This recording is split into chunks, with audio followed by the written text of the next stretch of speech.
Praise the Lord. ஆண்டவருடைய பரிசுத்த நாமம் மகிமைப்படுவதாக. இந்த யூடியூப் லைவ் மூலமாக இணைந்திருக்கிற ஒவ்வொருவரையும் ஒரு விசை கூட ஆண்டவராக இயேசு நாமத்தினாலே வாழ்த்துகிறேன். தொடர்ந்து நாம் ஆண்டவருடைய வார்த்தையை தியானிக்க போகிறோம். கண்களை மூடி ஆண்டு நம்மோடு பேசும்படியாக ஆண்டவர் நோக்கி நாம் பார்ப்போம். ஹல்லேலூயா. ஆண்டவரே உம்மை துதிக்கிறோப்பா. இயேசுவே ஹல்லேலூயா.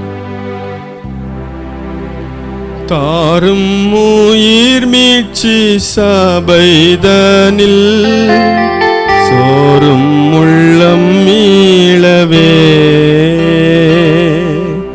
தாரும் உயிர் மீட்சி சபைதனில் சோரும் உள்ளம் மீளவே, கர்த்தாவே உம் ஜனம் செத்த நிலை மாற பக்தர் ஜெபம் கேளுமே, கர்த்தாவே உம் ஜனம் செத்த நிலை மாற பக்தர் ஜெபம் கேளுமே, இறங்குமே என் இயேசுவே இரக்கத்தில் ஐஸ்வர்யமே, கூவி கதறியே ராவும் பகலுமே கெஞ்சும் ஜெபம் கேளுமே, கூவி கதறியே ராவும் பகலுமாய் கெஞ்சும் ஜெபம் கேளுமே, இறங்குமே. ஆண்டவரே உம்மை துதிக்கிறோம்ப்பா. அருமையான நேரத்துக்காக நன்றி செலுத்துகிறோம். இந்த வேளையில் நாங்கள் நம்முடைய வேத வசனங்களை வாசித்து தியானிக்க போகிறோம். எங்கள் ஒவ்வொருவருக்கு தேவையான பரலோக மன்னாவை நீர் வெளிப்படுத்தும், எங்களோடு பேசும். எங்களை தாழ்த்தி அர்ப்பணிக்கிறோம். இயேசுவின் மூல ஜெபம் கேளும் பிதாவே, ஆமேன் ஆமேன். அருமையான தேவனுடைய பிள்ளைகளே, கடந்த நாட்களிலே நாம் ஆண்டுடைய வார்த்தையை வெளிப்படுத்தின விசேஷத்திலிருந்து நாம் தியானித்து கொண்டிருக்கிறோம். வெளிப்படுத்தின விசேஷம் 3ஆம் அதிகாரம் 1வது வசனத்திலிருந்து 5ஆம் வசனம் வரைக்கும் வாசிக்கும் போது அங்கே ஆண்டவர் சொல்லியிருக்கிற சில காரியங்களை நாம் அறிந்து கொள்ள முடியும். வாசிக்கலாம். 1வது வசனம். சர்தை சபையின் தூதனுக்கு நீ எழுத வேண்டியது என்னவெனில், தேவனுடைய 7 ஆவிகளையும் 7 நட்சத்திரங்களையும் உடையவர் சொல்லுகிறதாவது, உன் கிரியைகளையும் அறிந்திருக்கிறேன். நீ உயிருள்ளவன் என்று பெயர் கொண்டிருந்தும் செத்தவனாய் இருக்கிறாய். ஆமென். சர்தை சபையின் தூதனுக்கு நீ எழுத வேண்டியது என்னவெனில் என்று அங்கே சொல்லப்பட்ட காரியங்களை நாம் வாசிக்க கேட்டோம். உன் கிரியைகளை அறிந்திருக்கிறேன், நீ உயிருள்ளவன் என்று பெயர் கொண்டிருந்தும் செத்தவனாயிருக்கிறாய். இந்த சர்தை சபையினுடைய நிலைமை எப்படிப்பட்டதாக இருந்தது? செத்து போன ஒரு நிலைமை. ஆனால் பெயர் உயிருள்ளவன் என்று பெயர், உயிருள்ளவன் என்று பெயர் கொண்டிருந்தும் செத்தவனாய் இருக்கிறாய் என்று சொல்லப்பட்டிருக்கிறது. இன்று அநேகருடைய வாழ்க்கை இந்த சர்தை சபையை போலதான் காணப்படுகிறது. வெளியே பார்ப்பதற்கு உயிருள்ள ஒரு விசுவாசியை போல தோன்றினாலும் உள்ளான அனுபவத்தை பார்க்கும்போது செத்துப்போன அனுபவம். உயிருள்ளவன் என்று பெயர் கொண்டிருந்தும் செத்தவனாய் இருக்கிறாய். அருமையான தேவனுடைய பிள்ளைகளே, இன்று அநேகர் சபைகளிலே நாம் பார்க்கிறோம், பழைய பெயரை வைத்துக்கொண்டு, பழைய அனுபவங்களை வைத்துக்கொண்டு, பழைய கிரியைகளை வைத்துக்கொண்டு அநேகர் வந்து கொண்டிருப்பார்கள். பார்ப்பவர்களுக்கெல்லாம் இவர்கள் இப்படிப்பட்டவர்கள், இவர்கள் நன்றாய் ஜெபிக்கிறவர்கள், நன்றாய் ஆண்டவருக்காய் செயல்படுகிறவர்கள் என்றெல்லாம் பார்ப்பவர்கள் நினைத்து கொண்டிருப்பார்கள். ஆனால் ஒரு நாள் அப்படி தான் இருந்திருப்பாங்க. அவங்களுக்கு அப்படி பெயர் இருந்துச்சு. நன்றாக ஜெபித்தார்கள், நன்றாக உழைத்தார்கள், நன்றாக செயல்பட்டார்கள், நன்றாக கிரியை செய்தார்கள். ஆனால் இன்றைக்கு அப்படிப்பட்ட எந்த காரியமும் இல்லை. ஆனால் மற்றவர்கள் பார்வையில் ஏற்கனவே இருந்தது போல தான். சிலர் சபைக்கு வருவாங்க ஏதோ ஒரு கடமைக்காக. சிலர் சொல்லுவாங்க, சும்மா தான் இந்த சர்ச்சுக்கு போயிட்டுருக்குறேன், ஏதோ நம்ம சர்ச்சுக்கு போகாமல் இருக்கக்கூடாதே, ஏதோ ஒரு சபைக்கு போகாமல் இருக்கக்கூடாதே, அதனால கடமைக்காக போகிறோம் வர்றோம் அப்படின்னு சிலர் சொல்லுவாங்க. அப்படி நம்முடைய சபைக்கு நாம் போக வேண்டிய அவசியம் இல்லை, அதனால நமக்கு எந்த பிரயோஜனமும் இல்லை. நாம் ஒரு சபைக்கு போகும்போது, நாம் ஆண்டவரை ஆராதிக்க போகும்போது அந்த முழு ஈடுபாடோடு அங்கு நாம் கடந்து போனாதான் அது நமக்கு பிரயோஜனம். ஏதோ கடமைக்காக அல்ல, 4 பேர் ஏதோ நினைச்சிருவாங்க இவங்க சபைக்கு போகலன்னு நினைச்சிருவாங்க, அல்லது சபையார் நினைப்பாங்க ஐயோ அவங்க சபைக்கு வரலையே, அல்லது போதகர் நினைப்பாங்க இவங்க சபைக்கு வரலையே. ஆகவே அப்படிப்பட்ட ஒரு காரியத்திற்காக சபைக்கு ஏதோ இப்போ நாங்கள் கொஞ்ச நாளாக சும்மா தான் போயிட்டு இருக்கிறோம். முன்னாடி நாங்கள் இன்வால்மெண்ட்டாக இருந்தோம், ஈடுபாடோடு இருந்தோம். இப்போ ஏதோ சரி ஒரு சபை பழக்கமாயிருச்சு, இனி வேற எந்த சபைக்கு போகிறது, ஏதோ வருத்தப்பட்டுக்குவாங்க, அதனால் கடமைக்காக போகிறோம். இதே போன்ற சில அனுபவங்கள். ஆனால் ஆரம்ப நாட்களில் நன்றாக தான் இருந்தாங்க. அந்த பெயர் இன்னும் சபையில் ஓடிக்கிட்டு இருக்கு. ஓ அவங்களாம் ரொம்ப நல்ல விசுவாசி, அவங்க அப்படி செய்வாங்க இப்படி செய்வாங்க.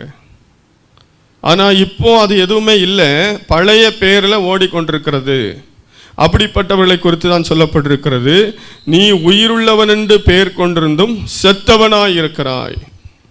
இன்று அநேகர் நாம் பெயருக்காக பெயர் கிறிஸ்தவர்களாக ஆண்டவரை பின்பற்றி கொண்டிருக்கிறோமா? நம்முடைய உள்ளான அனுபவம் உயிருள்ளதாக இருக்கிறதா அல்லது செத்து போனதாக இருக்கிறதா என்பதை நாம் சிந்திக்க வேண்டும். அங்கே 2ஆம் வசனத்தை வாசிக்கும் போது, நீ விழித்து கொண்டு சாகிறதற்கேதுவாய் இருக்கிறவைகளை ஸ்திரப்படுத்து, உன் கிரியைகள் தேவனுக்கு முன் நிறைவுள்ளவைகளாக நான் காணவில்லை. ஆமென். ஆகவே இந்த சபைக்கு தேவன் சொல்லுகிற ஆலோசனை, நீ விழித்து கொண்டு சாகிறதுக்கு ஏதுவாய் இருக்கிறவைகளை ஸ்திரப்படுத்து. சாகிறதுக்கு ஏதுவாய் இருக்கிறது என்று வாசிக்கும் போது ஒரு சாகர நிலைமை. இந்த எச்சரிப்பு நம்முடைய வாழ்க்கையிலே தேவன் கடைசி எச்சரிப்பாக கொடுக்கிறார். அநேகருடைய வாழ்க்கையிலே ஒரு உள்ளான ஜீவியம் ஒரு சாகர நிலைமைக்கு சென்று விட்டது. வெளிப்படையா நல்லா தான் இருக்கிறாங்க, வெளி தோற்றமெல்லாம் நல்ல திடகார்த்தமாக இருக்கிறார்கள், பலனுள்ளவர்களாக இருக்கிறார்கள். ஆனால் உள்ளான அனுபவத்தை பார்க்கும்போது அநேக கிரியைகள் சாகிறதுக்கு ஏதுவாக இருக்கிறது. அநேக கிரியைகள் சாகிறதுக்கு ஏதுவான்னு சொல்லும்போது ஒரு கடைசி கட்டம். சிலர் பார்க்கும்போது ஒரு கோமா ஸ்டேஜ் அப்படிம்பாங்க. கோமா ஸ்டேஜில் இருக்காங்க, அவங்களுக்காக ஜெபம் பண்ணுங்க, அவங்க உயிரோடு இருப்பாங்களா செத்து போவாங்களா தெரியாது. அப்படிப்பட்ட ஒரு கடைசி கட்டம். அவங்க உயிரோடும் இருக்கலாம், செத்தும் போகலாம், என்ன வேணாலும் நடக்கும். அதே நிலைமை தான் இன்று அநேகருடைய ஆவிக்குரிய ஜீவியத்திலே காணப்படுகிறது.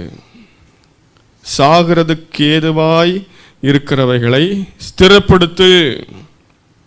இனியும் கொஞ்ச நாள் இப்படியே போனா அந்த ஆவிக்குரிய ஜீவியம் செத்து போயிடும், ஒன்றுமில்லாமல் போய்விடும். நாம் ஆண்டவருக்காக ஓடின ஓட்டமெல்லாம் வீணாய் போய்விடும். ஆகவே நம்முடைய கிரியைகள் எப்படிப்பட்டதாக இருக்கிறது, நம்முடைய ஜெப வாழ்க்கை எப்படி இருக்கிறது? ஆரம்ப நாட்களில் 3 மணி நேரம் ஜெபித்தோம், அப்புறம் கொஞ்ச நாளுக்கு அப்புறம் 2 மணி நேரம் ஜெபித்தோம், அப்புறம் கொஞ்ச நாளுக்கு அப்புறம் 1 மணி நேரம் ஜெபித்தோம். அப்படியே குறைஞ்சு வந்து இப்போ 5 நிமிட ஜெபத்தில் சிலருக்கு இருக்குது. இதுதான் சாகிறதுக்கு ஏதுவான நிலைமை. இந்த 5 நிமிடத்திற்கு மேலே அவங்களால ஜெபிக்க முடியல. நேரம் இருக்கிறது, ஆனாலும் ஜெபிக்க முடியல. காரணம், அவங்க அந்த ஜெப வாழ்க்கையில் கொஞ்சம் கொஞ்சமாக செத்து கடைசி பகுதிக்கு வந்துட்டாங்க. இதே போல் ஒவ்வொரு காரியம், ஆண்டவருக்காக செய்த ஒவ்வொரு காரியத்திலும் நாம் எப்படி இருக்கிறோம்? சாகிறதுக்கு ஏதுவான விதத்தில் நம்முடைய ஆவிக்குரிய ஜீவியம் இருக்கிறதா? நம்முடைய வேத வாசிப்பு எப்படி இருக்கிறது? ஆலயத்துக்காக நாம் செய்கிற செயல்பாடுகள் எப்படி இருக்கிறது? நாம் ஆண்டவருக்காக செய்கிற ஒவ்வொரு காரியம் எப்படி இருக்கிறது? மற்றவர்களுக்கு ஆண்டவரை குறித்து சொல்லுகிற அந்த சுவிசேஷ பகுதியில் நாம் எப்படி இருக்கிறோம்? ஆண்டவருக்காய் கொடுக்கிறதில் நாம் எப்படி இருக்கிறோம்? இப்படி ஒவ்வொரு பகுதிகளிலும் உயிருள்ளதாக இருக்க வேண்டும். மனிதனுடைய சரீரத்தில் எப்படி அநேக அவயவங்கள் இருக்கிறதோ, கடைசி சாகு போக நிலைமை ஒவ்வொன்றா ஸ்டாப் ஆகும். வாய் பேசுறது நிற்கும், அப்புறம் பார்க்கறது நிற்கும், கண்ணு மூடிடுவாங்க, பேச்சு வராது, அப்புறம் காது அடைஞ்சு போயிடும், காது கேட்காது. இப்படி கொஞ்சம் கொஞ்சம் ஒவ்வொரு பாட்டாக செத்து கொண்டிருக்கிறது போல இந்த அநேகருடைய ஆவிக்குரிய ஜீவியம் இப்படிதான் ஒவ்வொரு பகுதியாக செத்து கொண்டிருக்கிறது. ஆகவே அப்படிப்பட்ட நிலைமை இருக்கிற சர்தை சபையை பார்த்து சொன்னார், நீ சாகிறதுக்கு ஏதுவாக இருக்கிறவர்களை ஸ்திரப்படுத்து என்று சொல்லி. நம்முடைய வாழ்க்கையை நாம் இந்த நாளில் ஆராய்ந்து பார்க்க வேண்டியது அவசியமாக இருக்கிறது. அடுத்தபடியாக அதே 2ஆம் வசனத்தை வாசிக்கும் போது மீண்டும் அந்த 2வது வசனத்தை வாசிக்கலாம். நீ விழித்து கொண்டு சாகிறதற்கேதுவாய் இருக்கிறவைகளை ஸ்திரப்படுத்து, உன் கிரியைகள் தேவனுக்கு முன் நிறைவுள்ளவைகளாக நான் காணவில்லை. ஆமென். அங்கு சொல்லப்பட்டிருக்கிறது, உன் கிரியைகள் தேவனுக்கு முன் நிறைவுள்ளவைகளாக நான் காணவில்லை என்று சொல்லி. அந்த சபையில் இருக்கிற காரியத்தை பார்க்கும்போது அவைகளுடைய கிரியைகள் நிறைவுள்ளவர்களாக இல்லை. இந்த நம்முடைய கிரியைகள் எல்லாம் நிறைவுள்ளதாக இருக்கிறதா, அல்லது நம்முடைய கிரியைகளிலே நாம் குறைவுபட்டவர்களாக இருக்கிறோமா? ஆகவே தான் ஆண்டவர் சொன்னார், சாகிறதுக்கு ஏதுவாக இருக்கிறவர்களை ஸ்திரப்படுத்து. நாம் எதிலே குறைவுள்ளவர்களாக இருக்கிறோம் என்பதை நாம் கண்டுபிடிக்க வேண்டியது அவசியமாக இருக்கிறது. தேவன் நம்மை நிறுத்தி பார்க்கிறவர், தேவன் நம்மை அளந்து பார்க்கிறவர், தேவன் நம்மை சீர்தூக்கி பார்க்கிறவர். ஆகவே நம்முடைய குறைவுகளை அவர் அறிகிறார். நம்முடைய குறைவுகளை நாம் அறிந்து கொள்ள வேண்டியது அவசியம். அங்கே சர்தை சபை குறித்து நாம் தியானிக்கும் போது அந்த சபையில் இருக்கிறவர்கள் அநேகருடைய வாழ்க்கையிலே அவர்கள் குறைவுள்ளவர்களாக இருந்தார்கள், தேவனுக்குன்பாக நிறைவுள்ளவைகளாக காணவில்லை. வேதத்திலே நாம் வாசிக்கும் பொழுது தானியேலின் புத்தகம் 5ஆம் அதிகாரம், அந்த அதிகாரத்தில் வாசிக்கும் போது அங்கே பெல்சாத்சார் என்கிறதான ஒரு ராஜா இருந்தான். அந்த ராஜா இஸ்ரவேல் தேசத்திலே எருசலேம் தேவாலயத்திலிருந்து கொண்டு வந்த பாத்திரங்கள் எல்லாம் அவன் ஒரு நாள் பண்டிகையிலே சந்தோஷப்பட்டு விருந்து கொண்டாடுகிற நேரத்திலே அந்த தேவாலயத்தின் பாத்திரங்கள் எல்லாம் கொண்டு வார்கள் என்று சொல்லி அந்த பாத்திரத்திலே மதுபானங்களை ஊற்றி அவர்கள் குடித்து வெறித்து அங்கே கொண்டாடி கொண்டிருந்தார்கள். அந்த மதுபானத்தை அருந்தி அவர்கள் விக்கிரகங்களை புகழ்ந்து கொண்டிருந்தார்கள். ஜீவனுள்ள தேவனுடைய ஆலயத்திலிருந்து கொண்டு வரப்பட்ட அந்த பாத்திரங்களிலே திராட்சரசத்தை மதுவையும் ஊற்றி குடித்து அந்நிய தேவர்களையும் விக்கிரகங்களையும் புகழ்ந்தபடினாலே தேவ தண்டனை அவனுக்கு நேராய் வந்தது. அவனுக்கு நேராக நியாய தீர்ப்பு கூறப்பட்டது. திடீரென்று சொல்லி பார்த்து கொண்டிருக்கும் பொழுது ஒரு கையுறுப்பு தோன்றி அவனுக்கு நியாய தீர்ப்பை எழுதிற்று. அவனுக்கு ஒன்றும் புரியவில்லை. அவன் நடுநடுங்கி போனான், கலங்கி போனான். உடனடியாக அவன் எல்லாரையும் வரவழைத்தான். நான் ஒரு காட்சியை பார்த்தேன், அது என்னவென்று எனக்கு புரியவில்லை, அது எழுதப்பட்ட எழுத்து என்னதென்று எனக்கு தெரியவில்லை என்று சொல்லி அவன் கலங்கி போய் தேசத்திற்கிற எல்லா ஞானிகளையும் அழைத்தான். யாராலும் அதை விடுவிக்க முடியவில்லை. கடைசியாக தானியேல் அங்கு அழைக்கப்பட்டான். தானியேல் அந்த காரியத்தை அவனுக்கு சொல்லிக் கொடுத்தான். ஆண்டவர் அந்த பெல்சாத்சாரை குறித்து என்ன சொல்லியிருந்தார்? வாசிக்கலாம். 5ஆம் அதிகாரம் 25ஆம் வசனத்திலிருந்து. எழுதப்பட்ட எழுத்து என்னவென்றால், மெனே மெனே தெக்கேல் உப்பார்சின் என்பதே. இந்த வசனத்தின் அர்த்தமாவது, மெனே என்பதற்கு தேவன் உன் ராஜ்யத்தை மட்டிட்டு அதற்கு முடி உண்டாக்கினார் என்றும், தெக்கேல் என்பதற்கு நீ தராசிலே நிறுக்கப்பட்டு குறைய காணப்பட்டாய் என்றும், பெரேஸ் என்பதற்கு உன் ராஜ்யம் பிரிக்கப்பட்டு மேதியருக்கும் பெர்சியருக்கும் கொடுக்கப்பட்டது என்றும் அர்த்தமாம் என்றான். ஆமேன். ஆண்டவர் அவனை நிறுத்து பார்க்கும்போது அங்கே சொல்லப்படுது, நீ குறைய காணப்பட்டாய்.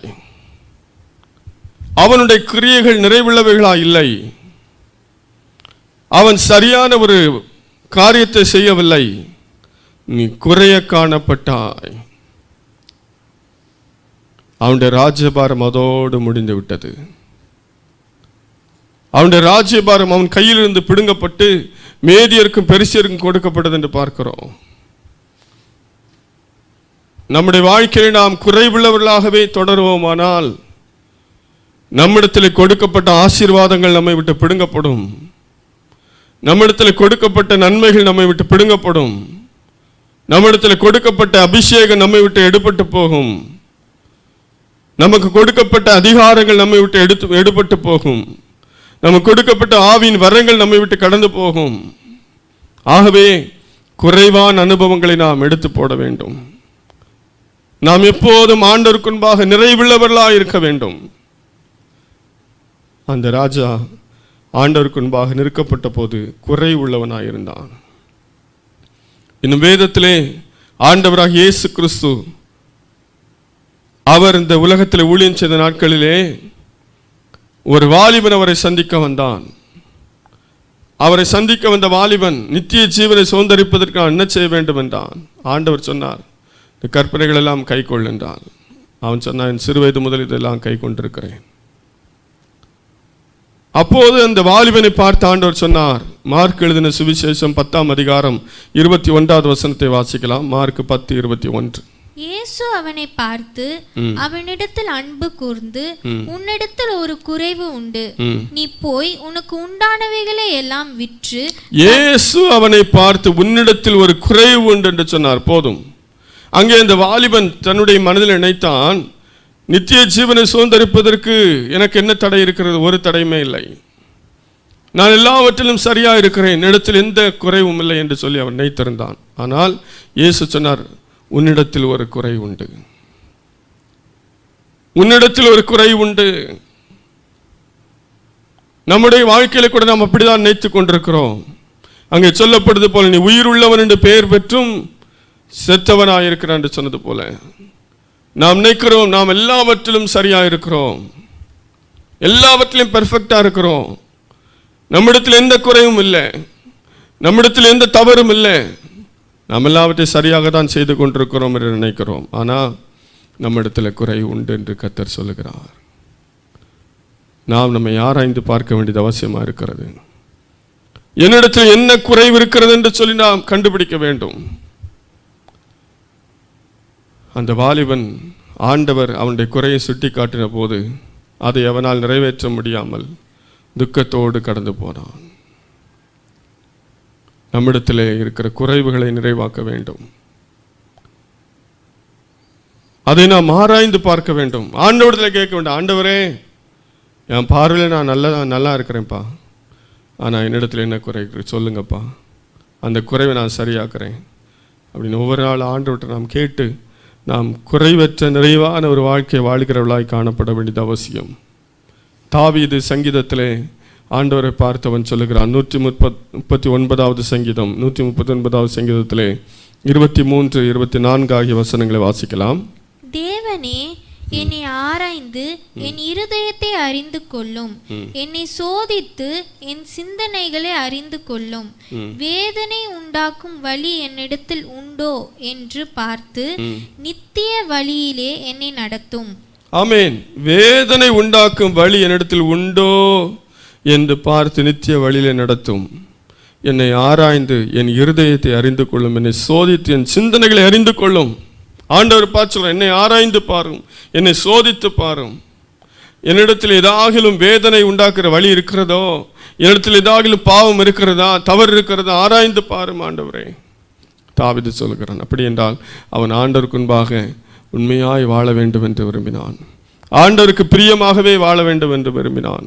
பரிசுத்தமாக வாழ வேண்டும் என்று விரும்பினான். ஆகவே அவனுடைய சிந்தனையெல்லாம் நாம் எப்போதும் நிறைவாக இருக்க வேண்டும். என்னிடத்துல தான் தவறு இருந்துருமா, அதை தப்பு பண்ணிட்டேனா யோசித்தே இருந்தான். அருமையான தேவனுடைய பிள்ளைகளே, நம்முடைய வாழ்க்கையில் அப்படிப்பட்ட ஒரு தற்பரிசோதனை தேவை. நம்மை நாமே சோதித்து பார்க்கிற அனுபவம் தேவை. அல்லது ஆண்டவருடைய கரத்தில் நம்மை அர்ப்பணித்து ஆண்டவர் என்னை சோதித்து பாரும் என்று சொல்லுகிற அனுபவம் நமக்கு தேவை. ஏனென்றால் நம்முடைய வாழ்க்கையில் குறைவுகள் இருக்கும். நம்முடைய வாழ்க்கையில் இருக்கிற குறைவுகள் எல்லாம் ஆண்டவர் நிறைவாக்கும்படியாக நாம் நம்மை அர்ப்பணிக்க வேண்டியது அவசியமாக இருக்கிறது. தேவன் நம்முடைய குறைவுகளை நிறைவாக்குகிறவர் என்று வேதத்தில் நாம் வாசிக்கிறோம். ஆகவே இங்கே சபைக்கு சொல்லப்பட்டது, உன் கிரியைகள் தேவனுக்கு முன் நிறைவுள்ளவளாக காணவில்லை. நம்முடைய கிரியைகளை கர்த்தர் பார்க்கிறார். நம்முடைய கிரியைகளில் என்ன குறைவு இருக்கிறது என்பதை பார்க்கிறார். அந்த சபையை பார்க்கும்போது அதிலிருந்து அநேகர் குறைவுள்ளவர்களாக இருந்தார்கள். ஆகவே அவர்களை ஆண்டவர் எச்சரிக்கிறார், அவர்களுக்கு ஆலோசனை சொல்லுகிறார், அவர்களை உணர்த்துகிறார். இந்த நாளில் நாம் நம்மை சிந்தித்து பார்க்க நம்மிடத்தில் என்ன குறை இருக்கிறது. இன்னும் அந்த அதிகாரத்திலே 3வது வசனத்தை நாம் வாசிக்கும் போது, வெளிப்படுத்தின விசேஷம் 3ஆம் அதிகாரம் 3வது வசனத்தை வாசிக்கலாம். ஆகையால் நீ கேட்டு பெற்றுக்கொண்ட வகையை நினைவு கூர்ந்து அதை கை கொண்டு மனம் திரும்பு. நீ விழித்திராவிட்டால் திருடனை போல் உன்மேல் வருவேன். ஆமென். நீ கேட்டு பெற்றுக்கொண்ட வகையை நினைவு கூர்ந்து அதை கை கொண்டு மனம் திரும்பு. கேட்டு பெற்றுக்கொண்ட வகை, ஆண்டோட வார்த்தைகளை அதிகமாக நாம் கேட்டிருக்கிறோம், அதிகமாக அறிந்திருக்கிறோம். அவைகளை நினைவு கூர்ந்து அவைகளை கை கொண்டு மனம் திரும்பு. நாம் நிறைய ஆண்டோட வசனத்தை கேட்குறோம், வசனத்தை வாசிக்கிறோம், வசனத்தை தியானிக்கிறோம், நிறைய பிரசங்கங்களை நம்ம கேட்குறோம். ஆனால் அதன்படி நாம் நடப்பதில்லை. ஆண்டவர் நம்மிடத்தில் எதிர்பார்க்கிறது என்ன? ஏதோ எல்லாரும் போல கேட்கிறவர்களாய் மாத்திரமல்ல, கேட்கிற வார்த்தையின்படி நடக்கிறவர்களாய் கை கொள்ளுகிறவர்களாய் காணப்பட வேண்டும். வேதத்திலே அவருடைய கற்பனைகளை கை கொள்ள வேண்டும் என்கிற அந்த வார்த்தை அநேக இடத்துல பயன்படுத்தப்பட்டிருக்கிறது. ஆதியாகமத்திலிருந்து நாம் பார்க்கும்போது அநேக காரியங்கள் அங்கே சொல்லப்பட்டிருக்கிறது. முக்கியமாக இஸ்ரவேல் ஜனங்களுக்கு ஆண்டவர் அநேக காரியங்களை சொன்னார். கை கொண்டுன்னு சொல்லி அடிக்கடி சொல்லிக்கொண்டே இருந்தார். அப்படின்றால் ஆண்டவர் அவருடைய வார்த்தைகளை கை கொள்ள வேண்டும் என்று விரும்புகிறார். அவருடைய கற்பனைகளை கை கொள்ள வேண்டும் என்று ஆண்டவர் விரும்புகிறார். நீ கை கொண்டு மனம் திரும்பு. நம்ம எவ்வளவோ பிரசங்கங்களை கேட்குறோம். இந்த கடைசி நாட்களில் அநேக தருணங்கள், சந்தர்ப்பங்கள் நமக்கு கிடைக்கிறது. ஞாயிற்றுக்கிழமை ஆராதனையில் பிரசங்கம் கேட்குறோம். இன்னும் யூடியூப், ஃபேஸ்புக், நிறைய இன்டர்நெட் மூலமாக கேட்குறோம். டிவியில் நிறைய கிறிஸ்தவ சேனல் நிறைய இருக்குது. 24 மணி நேரம் கிறிஸ்தவ உபதேசங்களையும் பாடல்களையும் மட்டுமே ஒளிபரப்புகிற சேனல் நிறைய இருக்குது.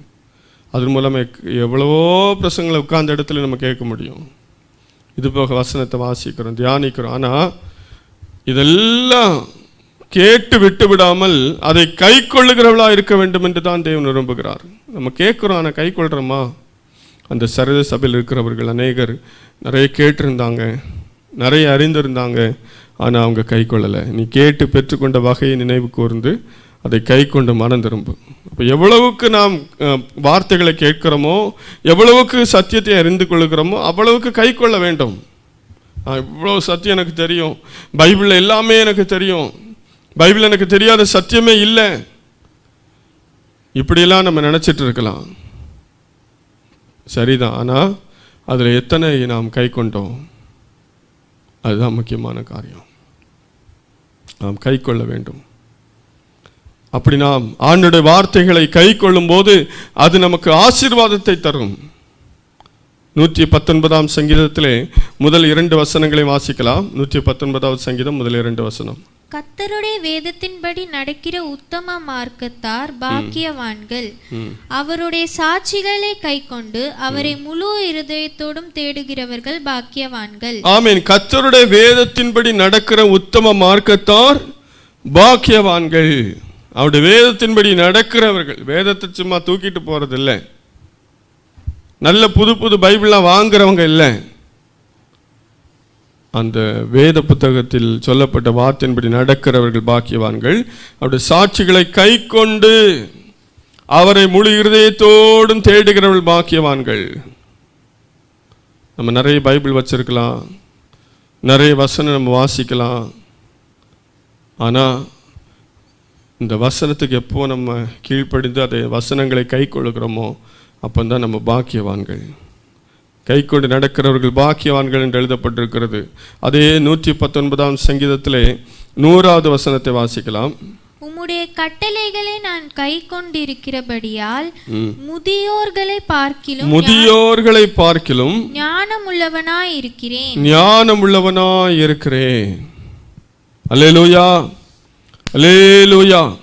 இங்கே வாசிக்கும் போது அங்கே பக்தன் சொல்லுகிறான், உம்முடைய கட்டளைகளை நான் கை கொண்டிருக்கிறபடியால் முதியோர்களை பார்க்கிலும் ஞானமுள்ளவனாயிருக்கிறேன்.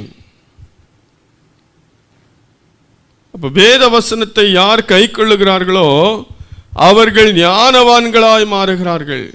முதலாவது பார்த்தோம், பாக்கியவான்களாய் மாறுகிறார்கள். இங்கே வாசிக்கும் போது ஞானவான்களாய் மாறுகிறார்கள். வேத வசனம் நம்மை ஞானியாக்கும். அதை கை கொள்ளும் போது நாம் ஞானவான்களாய் மாறுவோம். உலக பிரகாரமான ஞானம், ஆவிக்குரிய ஞானம் எல்லாம் நமக்கு கிடைக்கும். இந்த வேத வசனத்தை கை கொள்ளணும். இந்த வேத வசனம் தான் எல்லா ஆசீர்வாதத்திற்கும் அடிப்படையாக இருக்கிறது. அதற்கு செவி கொடுக்காமல் நாம் என்ன செய்தாலும் நம்முடைய வாழ்க்கையில ஆசீர்வாதம் கிடையாது. எவ்வளவு கேட்டிருக்கிறோம். அங்கே கேட்டு பெற்றுக்கொண்ட வகையை நினைவு கூர்ந்து அப்படிங்கிற அந்த வார்த்தை எதை குறிக்கிறது? நீ எப்படிலாம் கேட்ட, என்னெல்லாம் உனக்கு நான் சொல்லியிருக்கிறேன். எவ்வளவோ ஆண்டவர் நம்மோடு பேசியிருக்கிறார், எத்தனை வசனங்கள் நம்மோடு பேசியிருக்கிறார். ஆனால் நம்ம கை கொள்றோமா? நாம் கொஞ்சம் அறிந்து அதன்படி செய்யாவிட்டால் கொஞ்சம் அடி, நிறைய அறிந்தால் நிறைய அடி என்று வேதத்தில் வாசிக்கிறோம். ஆகவே அதிகமாக வேத வசனத்தை கற்றுக்கொள்ள அதன்படி நாம் நடக்க வேண்டும். இல்லை என்றால் அநேக அடிகளுக்கு பாத்திரவான் என்று வேதத்தில் வாசிக்கிறோம். ஆகவே பயபக்தியோடு ஆண்டுடைய வார்த்தைக்கு கீழ்ப்படிய வேண்டும், கை கொள்ள வேண்டும். ஏனதானு வாழக்கூடாது. யார் என்ன செய்ய முடியும் நினைக்கக்கூடாது. பாஸ்டர் என்ன செய்வார், பிரசங்கம் பண்ணுவார், போயிடுவார். ஆனால் கடைபிடிக்க வேண்டியது நம்முடைய கடமை. அந்த வசனத்தை கை கொள்ளும் போது நம்முடைய வாழ்க்கையிலே ஆசீர்வாதம் உண்டு. 103ஆம் சங்கீதம் 17-18 ஆகிய வசனங்களை வாசிக்கலாம். 103வது சங்கீதம் 17-18. கர்த்தருடைய கிருபையோ அவருக்கு பயந்தவர்கள் மேலும் அவருடைய நீதி அவர்கள் பிள்ளைகளுடைய பிள்ளைகள் மேலும் அநாதியாய் என்றென்றைக்கும் உள்ளது. அவருடைய உடன்படிக்கையை கை கொண்டு அவருடைய கட்டளைகளின்படி செய்ய நினைக்கிறவர்கள் மேலேயே உள்ளது. அவருடைய உடன்படிக்கையை கை கொண்டு அவருடைய கட்டளைகளின்படி செய்ய நினைக்கிறவர்கள் மேலேயே உள்ளது. அவருடைய கிருபை, அவருடைய உடன்படிக்கை கை கொள்ளுகிறவர்கள் மேலே ஆண்டவருடைய கிருபை இருக்கிறது என்று அங்கே வாசிக்கிறோம். அவர்கள் மேலேயே அப்படின்னா வேற யாருக்கும் இல்லை. அவருடைய கற்பனைகளை கை கொள்ளுகிறவர்களுக்கு, கை கொண்டு நடக்கிறவர்களுக்கு தேவ கிருபை உண்டு. ஆண்டவருடைய கிருபை தான் நம்ம வாழ்க்கையில் பெரிய காரியம். ஆண்டவருடைய கிருபை இல்லைன்னா நம்முடைய வாழ்க்கையில் எதுவுமே இல்லை. ஆண்டவருடைய கிருபை இருந்தால் எதையும் நாம் பெற்றுக்கொள்ளலாம். அநேகருக்கு கிடைக்காத கிருபை, அநேகர் பெற்றுக்கொள்ளாத கிருபை தேவன் நமக்கு தருகிறார். ஆண்டவருடைய கிருபை பெற்றவர்கள் எல்லாம் வேதத்தில் வாசிக்கும் போது அவர்கள் ஆசீர்வாதமாக இருந்தார்கள், அவர்கள் பாதுகாப்பாக இருந்தார்கள். அவர்கள் வாழ்க்கையில் எப்போது கர்த்தர் கூட இருந்தவளை நடத்தினார். ஆண்டவருடைய கிருபை நமக்கு வேணும். இப்போ இந்த கிருபை யாருக்கு ஆண்டவர் கொடுக்கிறார்? அவருடைய கற்பனைகளை கை கொண்டு நடக்கிறவர்களுக்கு அந்த கிருபை கொடுக்கிறார். ஆண்டுடைய கற்பனைகளை கை கொண்டு நடக்கிறோமா? ஆண்டுடைய வார்த்தைகளை கை கொண்டு நடக்கிறோமா? அப்படி நடந்தால் அவருடைய கிருபை நமக்கு உண்டு. 1 யோவான் 3ஆம் அதிகாரம் 22ஆம் வசனத்தை வாசிக்கலாம். 1 யோவான் 3ஆம் அதிகாரம் 22வது வசனம். அவருடைய கற்பனைகளை நாம் கை கொண்டு அவருக்கு முன்பாக பிரியமானவைகளை செய்கிறபடியினால் நாம் வேண்டிக் கொள்ளுகிறது எதுவோ அதை அவராலே பெற்றுக்கொள்கிறோம். நாம் வேண்டிக் கொள்ளுகிறதை அவராலே பெற்றுக்கொள்ளுகிறோம். எப்போது? அவருடைய வார்த்தைகளை கடைபிடிக்கும் போது, கை கொள்ளும் போது, அவருடைய கற்பனைகளை கை கொள்ளும் போது நாம் வேண்டிக் கொள்ளுகிறது எதுவோ அதை பெற்றுக்கொள்ளுகிறோம். இப்போ நம்முடைய ஜபமெல்லாம் கேட்கப்படணும், நாம் வேண்டுவதெல்லாம் நமக்கு கிடைக்கணும். நம்ம வேண்டும் போது அப்படி தான் நினைக்கிறோம், நம்ம கேட்குறதெல்லாம் நமக்கு கிடைக்கணும், நம்ம ஜபிக்கிறதெல்லாம் கிடைக்கணும்னு நம்ம நினைக்கிறோம். ஆனால் நிறைய நேரம் நமக்கு கிடைக்கல. அநேக ஜபங்களுக்கு பதில் நமக்கு வருவதில்லை. அநேக காரியத்தை ஆசைப்பட்டு ஆண்டோட கேட்குறோம், நமக்கு அது நமக்கு கிடைப்பதில்லை, ஆண்டு நமக்கு தருவதில்லை. காரணம், வேதத்தை கேளாருடைய ஜபம் அருவருப்பானது என்று வேதத்தில் வாசிக்கிறோம். ஆண்டோட வார்த்தை கீழ்ப்படியாமல் நம்ம மணிக்கணக்காக ஆண்டோட ஜபித்து பிரயோஜனம் இல்லை. நாம் ஜபிக்கும் போது ஆண்டவர் பார்க்கிறார். அவருடைய வார்த்தை கீழ்ப்படுகிறவர்களாக இருந்தால் நாம் கேட்கிற காரியத்தை நமக்கு தருகிறார். நம்முடைய இஷ்டம் போல வாழ்ந்து விட்டு, மனம் போல வாழ்ந்து விட்டு, ஆண்டோடைய வார்த்தைகளுக்கு நாம் ஒருபோதும் கீழ்ப்படியாமல் மனம் போல வாழ்ந்து நமக்கு தேவைப்படும் போதெல்லாம், நம்முடைய பிரச்சனை வர நேரத்தில், ஆபத்துலலாம் ஆண்டவர் நோக்கி கூப்பிடும் போது ஆண்டவர் நமக்கு உதவி செய்ய முடியாது. அல்லது நமக்கு தேவைகள் வரும்போது ஆண்டவர் நோக்கி கேட்கும்போது ஆண்டவர் நம்ம தரமாட்டார். நம்ம ஆண்டவருக்கு கீழ்ப்படிஞ்சாதான் நம்முடைய ஜபத்தை ஆண்டவர் கேட்பார். ஆகவே அவருடைய கற்பனைகளுக்கு யார் கீழ்ப்படுகிறார்களோ, அவருடைய கற்பனைகளை யார் கை கொள்ளுகிறார்களோ அவருடைய ஜபந்தான் ஆண்டோடைய சமூகத்தில் கேட்கப்படும். நம்முடைய ஜபத்தை கேட்பது எவ்வளவு பெரிய ஒரு ஆசீர்வாதம் இல்லையா? ஏனென்றால் நம் ஜபத்தில் நமக்கு தேவையானதெல்லாம் கேட்குறோம். நமக்கு பலவீனம் வந்துச்சுன்னா பலன் தாங்க, சுகம் தாங்கன்னு கேட்குறோம். கடன் பிரச்சனை இருந்தால் கடனை எல்லாத்தையும் என்னை விட்டு எடுத்து போடுன்னு கேட்குறோம். நமக்கு ஒரு பொருள் தேவைன்னா கேட்குறோம். நம்ம கேட்குறதெல்லாம் நம்ம கிடச்சிட்டுனா அது எவ்வளோ பெரிய ஆசீர்வாதம்! அதை விட பெரிய ஆசீர்வாதம் இல்லை. நம்ம கேட்குறதெல்லாம் கிடைக்கணும்னா நம்ம ஆண்டோடைய கற்பனைகளுக்கு கீழ்ப்படிய வேண்டும் என்று அங்கே வாசித்தோம். உதாரணமாக நாம் ஆதியாகமத்திலே ஆபிரகாமை குறித்து வாசிக்கலாம். ஆதியாகமம் 26ஆம் அதிகாரத்திலே ஈசாக்கோடு ஆண்டவர் பேசும்போது ஆபிரகாமை குறித்து சொல்லுகிறார். 26ஆம் அதிகாரம் 4வது வசனம் 5வது வசனம். ஆபிரகாம் என் சொல்லுக்கு கீழ்ப்படிந்து என் விதிகளையும் என் கற்பனைகளையும் என் நியமங்களையும் என் பிரமாணங்களையும் கை கொண்டபடியினால் நான் உன் சந்ததியை வானத்தின் நட்சத்திரங்களைப் போல பெருக பண்ணி உன் சந்ததிக்கு இந்த தேசங்கள் யாவையும் தருவேன். உன் சந்ததிக்குள் பூமியில் உள்ள சகல ஜாதிகளும் ஆசீர்வதிக்கப்படும் என்றார். ஆமென். இங்க பாருங்க, ஆபிரகாம் ஆண்டவருடைய வார்த்தைகளுக்கு கீழ்ப்படி நடந்தபடினாலே ஆண்டவர் ஆபிரகாம் கொடுத்த வாக்குத்தத்தத்தை பிள்ளைகள் சுதந்திரிக்கிறார்கள். ஒரு மனுஷன் ஆண்டவர் கீழ்ப்படிந்து நடக்கும்போது அவனுடைய சந்ததிக்கு அந்த ஆசீர்வாதம் கடந்து போகிறது என்பதை நாம் அங்கே பார்க்கிறோம். ஆபிரகாமுடைய கீழ்ப்படிதலை கொடுத்த ஆண்டவர் எவ்வளோ அழகாக சொல்கிறார் பாருங்க. ஆபிரகாம் என் சொல்லுக்கு கீழ்ப்படிந்து என் விதிகளையும் என் கற்பனைகளையும் என் நியமங்களையும் என் பிரமாணங்களையும் கை கொண்டபடினால், ஒரு வார்த்தையில சொல்லி முடிக்கல. காரணம், அவ்வளவு ஒரு கீழ்ப்படிதல். ஆபிரகாம் ரொம்ப கீழ்ப்படிஞ்ச ஆண்டோட வார்த்தைக்கு. ஆண்டவர் என்ன சொன்னாலும் அதை செய்ய ஆயத்தமாக இருந்தான். நமக்கு தெரியும், ஆபிரகாமை ஆண்டவர் ஒரு விசை சோதித்தார். அவனுக்கு ஒரே ஒரு மகன். பல வருஷமாய் காத்திருந்து ஆண்டவர் வாக்குத்தத்தம் பண்ணின பின்பு 25 ஆண்டுகள் காத்திருந்து கிடைத்த ஒரு பையன், ஒரு மகன். அந்த ஒரே ஒரு மகனை ஆண்டவர் சொன்னார், நீ பலி செலுத்து என்று சொன்னார். எந்த ஒரு எதிர்பேச்சும் அவன் சொல்லலை. ஆண்டவர் சொன்னதை அப்படியே செஞ்சான். அவன் ஆண்டவர்கிட்ட எக்ஸ்கியூஸ் கேட்கல, தவணை கேட்கல, அல்லது அதுக்கு மாற்றா என்ன ஒரு காரியத்தை தரேன்னு சொல்லலை, அல்லது கொஞ்ச நாள் தள்ளி போடுவதற்காக கேட்கவில்லை. ஆண்டவர் சொன்னது அப்படியே அடுத்த நாள் நிறைவேற்றுவதற்கு அதிகாலையில் எழுந்து புறப்பட்டான். ஆபிரகாமுடைய கீழ்ப்படிதல் மிகவும் ஆச்சரியமானது. ஆகவே தான் ஆண்டவர் அதை ஒரே வார்த்தையில் சொல்லாமல் அந்த வசனத்தில் மீண்டும் மீண்டும் சொல்லியிருக்கார். ஆபிரகாமின் சொல்லுக்கு கீழ்ப்படிந்து என் விதிகளையும் கற்பனைகளையும் நியமங்களையும் பிரமாணங்களையும் அப்படின்னா ஆண்டவர் சொல்கிற எல்லாவற்றுக்கும் கீழ்ப்படிந்தான். இன்றைக்கி நம்ம எவ்வளோ காரியத்தை உதாசீனப்படுத்துகிறோம், எவ்வளோ காரியத்தை நம்ம ஒதுக்கி தள்ளுறோம், எவ்வளோ காரியத்தில் நம்ம கீழ்ப்படியாமல் இருக்கிறோம். ஏதோ சில காரியங்களுக்கு கீழ்ப்படி மற்றதெல்லாம் விட்டுடுறோம். சூழ்நிலைகளை பார்த்து, மனிதர்களை பார்த்து, அநேக லாபங்களை பார்த்து ஆண்டுடைய கற்பனைகளை கை கொள்ளாமல் நாம் அறிந்தும் அதன்படி செய்யாதவர்களாய் நிறைய நேரம் காணப்படுறோம். ஆண்டோட கற்பனைக்கு நம்ம பயம் இல்லை, ஆண்டு வார்த்தைக்கு பயம் இல்லை. ஏதோ நமக்கு முடிஞ்சதான் செய்வோம் அப்படிங்கிற மாதிரி நினைக்கிறோம். இல்லை, ஆபிரகாம் ஆண்டவருக்கு கீழ்ப்படிந்ததுனால கர்த்தர் ஆபிரகாமை அளவில்லாமல் ஆசீர்வதித்தார், அவனுடைய பிள்ளைகளை ஆசீர்வதித்தார், அவனுடைய சந்ததிகளை ஆசீர்வதித்தார். நாம் ஆண்டவருக்கு கீழ்ப்படிந்தால் ஆண்டவர் நம்மை மாத்திரமல்ல நம்முடைய சந்ததிகளையும் அவர் ஆசீர்வதிக்கிறவராய் காணப்படுகிறார். வேதத்தில் இன்னொரு ராஜாவை குறித்து நாம் வாசிக்க முடியும்.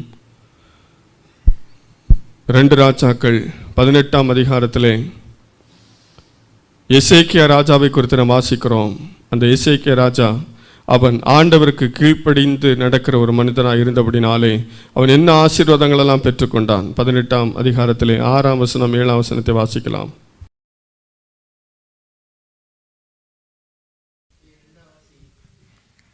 அவன் கர்த்தரை விட்டு பின்வாங்காமல் அவரை சார்ந்திருந்து கர்த்தர் மோசேக்கு கற்பித்த அவருடைய கற்பனைகளை கைக்கொண்டு நடந்தான். ஆகையால் கர்த்தர் அவனோடு இருந்தார். அவன் போகிற இடம் எங்கும் அவனுக்கு அனுகூலமாயிற்று. அவன் அசிரியா ராஜாவை சேவிக்காமல் அவன் அதிகாரத்தை தள்ளிவிட்டான். ஆமேன். அவன் அசீரியா ராஜாவை சேவிக்காமல் அவன் அதிகாரத்தை தள்ளிவிட்டான். எசேக்கியா ராஜாவை குறித்து வாசிக்கிறோம்.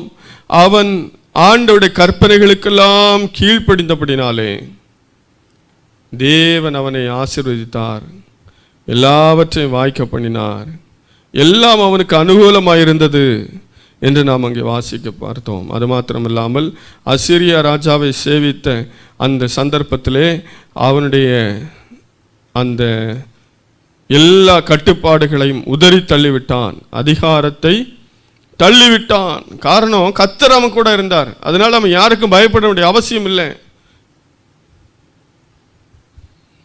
அருமையான தேவனுடைய பிள்ளைகளை, ஆண்டவருடைய கற்பனைகளுக்கு கீழ்ப்படிந்தால் நாம் இந்த உலகத்தில் எதற்கும் பயப்பட வேண்டிய அவசியம் இல்லை. அவன் கர்த்தர் கற்பித்த கட்டளையின்படியே அவன் கீழ்ப்படிந்து நடந்தபடினாலே அங்கே வாசிக்கிறோம், கர்த்தர் அவனோடு இருந்தார். யாரு கூட கர்த்தர் இருப்பார்? அவருடைய வார்த்தை கீழ்ப்படியாதவங்க கூட கர்த்தர் இருக்க மாட்டார். யாருடைய வார்த்தை கீழ்ப்படுகிறார்களோ அவர்களோடு கர்த்தர் இருப்பார். அது மாத்திரமல்ல, அவன் போகிற இடமெங்கும் அவனுக்கு அனுகூலமாயிற்று. நம்ம ஒரு இடத்துக்கு போகும்போது ஜெபம் பண்ணிட்டு போகலாம், எனக்கு எல்லாத்தையும் அனுகூலமாகித்தாங்க, கரெக்டு தான். ஆனால் நம்ம கீழ்ப்படிச்ச மாதிரி தான் ஆண்டவர் பார்ப்பார். நம்ம ஜெபம் பண்ண எல்லாருக்கும் தெரியும், நம்ம எல்லாரும் ஜெபம் பண்ண கற்றுருக்கிறோம். ஆனால் நாம் கீழ்ப்படுகிறவர்களாக இருக்கிறோமா? ஆண்டவர் அதை முதல்ல செக் பண்ணி பார்ப்பார். அப்படி இருந்தால் தான் அனுகூலமாக இருக்கும், இல்லைன்னா எந்த காரியம் நமக்கு அனுகூலமாக வராது. நாம் செய்கிற ஒவ்வொரு காரியம் நமக்கு அனுகூலமாக இருக்க வேண்டுமானால் நாம் ஆண்டுடைய வார்த்தைகளுக்கு கீழ்ப்படிய வேண்டும், அந்த கற்பனைகளுக்கு கீழ்ப்படிய வேண்டும், இந்த கற்பனைகளை கை கொண்டு நடக்க வேண்டும். அப்படி இருந்த எசேக்கியா ராஜாவுடைய வாழ்க்கையில் எல்லாம் அவனுக்கு அனுகூலமாயிற்று. அதுவரைக்கும் சேவித்து வந்த அந்த அசீரிய ராஜாவை சேவிக்காமல் அவனுடைய அதிகாரத்தை தள்ளிவிட்டான். ஆண்டவருக்கு கீழ்ப்படியலைன்னா பிசாசுக்கு தான் பயந்து வாழணும். ஆண்டவர் கீழ்ப்படிஞ்சா பிசாசுக்கு பயப்பட வேண்டிய அவசியம் இல்லை. இந்த அநேகர் பிசாசுக்கு பயந்து வாழ்ந்து கொண்டிருக்கிறார்கள். பிசாசுக்கு பயந்து நாம் வாழக்கூடாது. அப்படி பிசாசு எழுத்து நிற்க வேண்டுமானால், அவன் ஜெயிக்க வேண்டுமானால், அவனை மேற்கொள்ள வேண்டுமானால் ஆண்டோட வார்த்தைக்கு கீழ்ப்படிய வேண்டும். அப்போதான் பிசாசை நாம் ஜெயிக்க முடியும். ஆண்டோட வார்த்தை கீழ்ப்படியாமல் பிசாசு ஜெயிக்க முடியாது. கர்த்தருடைய கற்பனைகளை கை கொண்டு நடந்தால் நாம் பிசாசை ஜெயிக்கலாம். ஆகவே நீ கேட்டு பெற்றுக்கொண்ட வகையை நினைவு கூர்ந்து அதை கை கொண்டு மனம் திரும்பு. இன்னும் அதே வெளிப்படுத்தல் 3ஆம் அதிகாரத்தில் 4ஆம் வசனத்தை வாசிக்கலாம். ஆனாலும் தங்கள் வஸ்திரங்களை அசுசிப்படுத்தாத சில பேர் சர்தையிலும் உனக்குண்டு. அவர்கள் பாத்திரவான்களான. போதும், அங்கே பார்க்கிறோம்.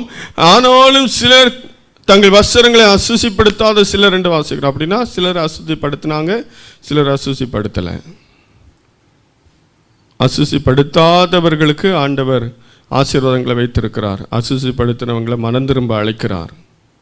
வஸ்திரம், கடந்த வாரத்தில் நாம் தியானித்தது போல தேவனம் கொடுத்திருக்கிறதான விலையேற பெற்ற வஸ்திரங்கள், இரட்சிப்பின் வஸ்திரம்.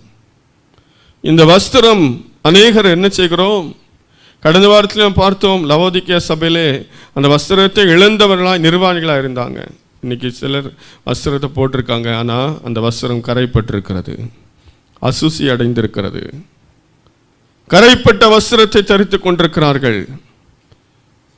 அநேகருடைய வஸ்திரங்கள் கரையா இருக்கிறது. தேவன் நம்முடைய வஸ்திரங்கள் எல்லாம் வெண்மையாக இருக்க வேண்டும் என்று எதிர்பார்க்கிறார்.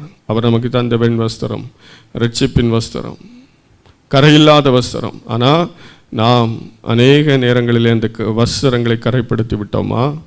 இந்த சர்தை சபையில் சிலர் கரைப்படுத்தாமல் இருந்தார்கள் என்றால் சிலர் கரைப்படுத்தினவர்களாக இருந்தார்கள். இன்று நாம் வஸ்திரத்தை கரைப்படுத்தினவர்களாக இருக்கிறோமா, அல்லது வஸ்திரத்தை கரைப்படுத்தாமல் பாதுகாக்கிறவர்களாக இருக்கிறோமா? நம்முடைய வஸ்திரத்தை கரைப்படுத்துகிற சில காரியங்களை நாம் வேதத்தில் வாசிக்க முடியும். யூதாவின் நிருபத்தில் 23ஆம் வசனத்தை வாசிக்கலாம். யூதா 23. மாம்சத்தால் கரைப்பட்டிருக்கிற வஸ்திரத்தையும் வெறுத்து தள்ளுங்கள். போதும், வெறுத்து தள்ளுங்கள். இங்கே மாம்சத்தால் கரைப்படுகிற வஸ்திரம், மாம்சத்தின் கிரியைகள் என்று கலாத்தில் வாசிக்கிறோம். மாம்சத்தின் கிரியைகள் வெளியரங்கமாக இருக்கின்றன. அவை யாவன? உபச்சாரம், வேசித்தனம், காம விகாரம், விக்கிரக ஆராதனை, பில்லு சூனியம், பொய், பகை என்று சொல்லி அங்கு சொல்லப்பட்டிருக்கிறது. இப்படிப்பட்ட மாம்ச கிரியைகளினாலே நம்முடைய வஸ்திரத்தை கரைப்படுத்தி விட்டோமா? தேவன் நமக்கு கொடுத்த ரட்சிப்பின் வஸ்திரம் கரையற்ற வஸ்திரம், அந்த வெண்மையான வஸ்திரத்தை நாம் கரைப்படுத்தினவர்களாய் மாறிவிட்டோமா? மாம்ச கிரியைகளுக்கு இடம் கொடுத்தால் அது நம்முடைய வஸ்திரத்தை கரைப்படுத்தும். மாம்ச கிரியைகளுக்கு இடம் கொடுக்கிறவர்களாய் இருந்தால் நம்முடைய வஸ்திரத்தை கரையில்லாமல் காப்பாற்ற முடியாது. இன்னும் நாம் யாக்கோபு 1:27 வாசிக்கும் போது அங்கே சொல்லப்பட்டிருக்கிறது, திக்கற்ற பிள்ளைகளும் விதவைகளும் படுகிற உபத்திரவத்திலே அவர்களை விசாரிக்கிறதும் உலகத்தால் கரைப்படாதபடிக்கு தன்னை காத்து கொள்ளுகிறதுமே பிதாவாகிய தேவனுக்கு முன்பாக மாசில்லாத சுத்தமான பக்தியாய் இருக்கிறது. ஆமென். உலகத்தால் கரைப்படாதபடிக்கு தன்னை காத்து கொள்ளுகிறதுமே என்று சொல்லப்பட்டிருக்கிறது. உலகத்தால் கரைபடாத ஒரு வாழ்க்கை, உலகத்தால் கரைபடாத வாழ்க்கை. இந்த உலக காரியங்கள், மாம்சத்தின் கிரியைகள், மாம்சத்தின் இச்சைகள், இவைகள் தான் நம்மை கரைப்படுத்துகிறது. அதற்கு நாம் இடம் கொடுத்தா நம்ம ட்ரெஸ் என்ன செய்யுது? கரைப்படுகிறது. அநேகர் அதையே தெரியாமல் இருக்கிறோம். நம்ம இஷ்டத்துக்கு பாவம் செஞ்சுட்டு பரலோகம் போல நினச்சிட்டு இருக்கிறோம். இல்லை, உலக காரியங்கள் நம்மை கரைப்படுத்துகிறது. டிவியில் சினிமா பார்க்குறோம், எத்தனையோ ஆண்டருக்கு பிரியமில்லாத காட்சிகளை பார்க்கும்போது நம்முடைய வஸ்திரம் கரைப்படுகிறது. நம்முடைய வஸ்திரம் கரைப்பட்ட பின்பு நாம் அதை அறியாமல் நாம் பரலோகம் போயிடலாம். நம்ம ஆண்டருக்கு பிரியமாக தான் இருக்கிறோம், அப்படியெல்லாம் இல்லை. அப்போ ஒவ்வொரு நாளும் நாம் எத்தனையோ காரியத்தில் கரைப்படுத்தி கொண்டிருக்கிறோமா? நம்முடைய வஸ்திரம் முழுவதுமே கரைப்பட்டு விட்டதா? கிறிஸ்தவ வாழ்க்கை என்று சொல்வது ஏனோ தான் என்று சொல்லி வாழ்கிற வாழ்க்கை அல்ல. ரொம்ப கவனமாக இருக்கணும். தேவனம் கொடுத்துருக்கிற வஸ்திரத்தை கரைப்படுத்துவதற்கு பிசாசு எப்போதும் முயற்சி. நம்ம ஒரு ஒயிட் ட்ரெஸ் போட்டுட்டு ரோட்டில் போகிறோன்னு வைங்களேன், நம்ம எவ்வளோ கவனமாக போவோம்.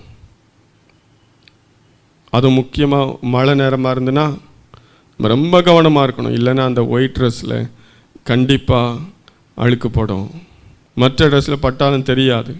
ஆனால் வெண் வஸ்திரத்தில் ஒரு சிறிய ஒரு அழுக்குப்பட்டாலும், ஒரு சிறிய ஒரு மாசுப்பட்டாலும் உடனே அப்படியே தெரியும். தேவன் நமக்கு தந்திருக்கிற வஸ்திரம் அப்படிப்பட்ட வஸ்திரம். ஆகவே அதை கரைப்படாமல் நாம் கொண்டு சேர்க்க வேண்டும். கரைப்படுத்தி கொண்டவளாய் இருந்தால் தேவன் மனம் திரும்ப அழைக்கிறார். அந்த சரிதையில சிலர் தங்கள் வஸ்திரங்களை கரைப்படுத்தி கொண்டார்கள். இங்கே மாம்சத்தால் உலகத்தால் என்று பார்த்தோம். இந்த உலக காரியங்களுக்கு நாம் அடிபணிவோமானால், உலக காரியங்களில் தேவையில்லாமல் ஈடுபடுவோம்னா, மாம்சத்தின் கிரியைகளுக்கு இடம் கொடுத்து நாம் வாழுவோம் என்றால் அது நம்முடைய வஸ்திரத்தை கரைப்படுத்துகிறது. இந்த கரையை போக்க கர்த்தரால் மாத்திரமே முடியும். கரைபடாத ஒரு வாழ்க்கை, கரைதரையற்றவர்களாய் வாழ வேண்டும். அப்பந்தான் ஆண்டவராக இயேசு கிறிஸ்துவின் வருகையில் அவரை சந்திக்க முடியும். இன்று நாம் நம்முடைய வஸ்திரத்தை கரைபடாமல் காத்து கொண்டிருக்கிறோமா? அல்லது பாவம் செஞ்சுட்டு நைட்டு மன்னிப்பு கேட்டுக்கலாம், இன்னைக்கு பாவம் செஞ்சுட்டு நாளைக்கு மன்னிப்பு கேட்டுக்கலாம் நினைச்சிட்டு இருக்கிறோமா? அது இல்லை. கரைபடாமல் பாதுகாப்பது தான் பரிசுத்தமான வாழ்க்கை. அதுதான் உண்மையான கிறிஸ்தவ வாழ்க்கை. அதுதான் தேவன் விரும்புகிற வாழ்க்கை. இந்த சரது சபையின் நிலைமை குறித்து நாம் பார்த்தோம். இந்த நம்முடைய நிலைமை கூட அநேகருடைய வாழ்க்கையில் எப்படி தான் இருக்கிறது. கடைசியாக ஒரு வசனத்தை வாசிக்கலாம். அதே வெளிப்படுத்தின விசேஷம் 3ஆம் அதிகாரம் 5ஆம் வசனத்தை வாசிக்கலாம். ஜெயம் கொள்ளுகிறவன் எவனோ, ஜெயம் கொள்ளுகிறவன் எவனோ அவனுக்கு வெண் வஸ்திரம் தரிக்கப்படும், அவனுக்கு வெண் வஸ்திரம் தரிக்கப்படும். ஜீவ புஸ்தகத்திலிருந்து, ஜீவ புஸ்தகத்திலிருந்து அவனுடைய நாமத்தை நான் கிறுக்கி போடாமல், அவனுடைய நாமத்தை நான் கிறுக்கி போடாமல், என் பிதா முன்பாகவும், என் பிதா முன்பாகவும், அவருடைய தூதர் முன்பாகவும், தூதர் முன்பாகவும் அவன் நாமத்தை அறிக்கையிடுவேன், நாமத்தை அறிக்கையிடுவேன். அல்லேலூயா, அல்லேலூயா. அருமையான தேவனுடைய பிள்ளைகளை, ஜெயம் கொள்ளுகிறவர்களுக்கு வெண் வஸ்திரம் கொடுக்கப்படும். நம்முடைய வாழ்க்கை இருக்கிற குறைவுகளை நாம் அறிய வேண்டும். சாகிறதுக்கு ஏதுவானவர்களை ஸ்திரப்படுத்த வேண்டும். ஆண்டவருடைய வார்த்தையை கை கொண்டு நடக்க வேண்டும். நம்முடைய வஸ்திரம் கரைபடாமல் பாதுகாக்க வேண்டும். அப்படி ஒவ்வொரு நாள் வாழ்ந்து அதில் யார் ஜெயம் எடுக்கிறார்களோ அவர்களுக்கு வெண் வஸ்திரம் கொடுக்கப்படுவது மாத்திரமல்ல, ஜீவ புஸ்தகத்திலிருந்து அவருடைய பெயர் கிறுக்கி போடாமல் பாதுகாக்கப்படும். கண்கள் மூடி ஆண்டவர் நோக்கி பார்ப்போம். ஆமென். ஹல்லேலூயா. ஸ்தோத்திரங்க தாவே, துதிக்கிறோம்ப்பா, உம்மை துதிக்கிறோம், துதிக்கிறோம், துதிக்கிறோம். நம்முடைய வாழ்க்கையை கொஞ்சம் ஆராய்ந்து பார்ப்போமா? தாவீதை போல என்னை ஆராய்ந்து பாரு, இருதயத்தை ஆராய்ந்து பாரும், என்னை புடமிட்டு பாரும், என்னை சோதித்து பாரும் என்று சொன்னானே. நம்மை நாமே ஆராய்ந்து பார்ப்போம். ஹல்லேலூயா. ஸ்தோத்திரம், ஸ்தோத்திரம். கர்த்தாவே, உம்மை துதிக்கிறோம்ப்பா, துதிக்கிறோம், துதிக்கிறோம், துதிக்கிறோம். ஹல்லேலூயா, ஹல்லேலூயா, ஹல்லேலூயா, ஹல்லேலூயா, ஹல்லேலூயா, ஹல்லேலூயா, ஹல்லேலூயா. இயேசுவே, உம்மை துதிக்கிறோம், துதிக்கிறோம், துதிக்கிறோம், துதிக்கிறோம், துதிக்கிறோம். ஹல்லேலூயா, ஹல்லேலூயா, ஹல்லேலூயா. நம்முடைய கிரியைகள் எப்படிப்பட்டதா இருக்கிறது? உயிருள்ள கிரியைகளா இருக்கிறதா? நம்முடைய ஆவிக்குரிய ஜீவியத்தின் எல்லா அவயவங்களும் உயிராயிருக்கிறதா, அல்லது சில அவயவங்கள் சாவுக்கு ஏதுவாக இருக்கிறதா? அதை சிறப்படுத்துவோம் இந்த நாளிலே. ஆமென். நாம் சிறப்படுத்துவோம். நம்முடைய கிரியைகள் எல்லாம் நிறைவுள்ளதா இருக்கிறதா, அல்லது குறைவுள்ளதா இருக்கிறதா? நம்மிடத்தில் என்ன குறை இருக்கிறது?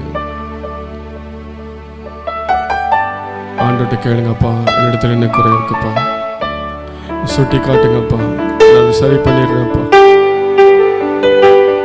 ஹல்லேலூயா. ஆமென், ஆமென், ஆமென், ஆமென். ரிபகன சகன ரபகன மரபகன. இவ்வளோ சத்தியத்தை அறிந்து கொண்டு நாம் அதை கீழ்ப்படுகிறோமா, கை கொள்றோமா, அல்லது ஏதோ கொஞ்சத்தை கை கொண்டு கொஞ்சத்தை விட்டு விடுகிறோமா? கை கொண்டால் ஆசீர்வாதம் உண்டு, கை கொள்ளாவிட்டால் ஆசீர்வாதம் இல்லை, பரலோகம் இல்லை. ரெண்டு வஸ்திரத்தை கரைப்படுத்தாம பாதுகாத்துக் கொள்றோமா, அல்லது கரைப்படுத்துகிறோமா? ஜெயம் கொள்ளுவதற்கு தேவன் வெண் வஸ்திரத்தை கொடுக்கிறார். ஜீவ புஸ்தகத்தில் நம்முடைய பெயர் கிறுக்கப்படாமல் பாதுகாக்கப்படுகிறது. நம்முடைய பெயர் ஜீவ புஸ்தகத்தில் எழுதப்பட்டிருக்கிறது. ஆனால் கடைசி வரைக்கும் யார் ஜெயம் கொண்டு வாழுகிறார்களோ அவர்கள்தான் அந்த நித்திய ஜீவனை பெற்றுக்கொள்ள முடியும்.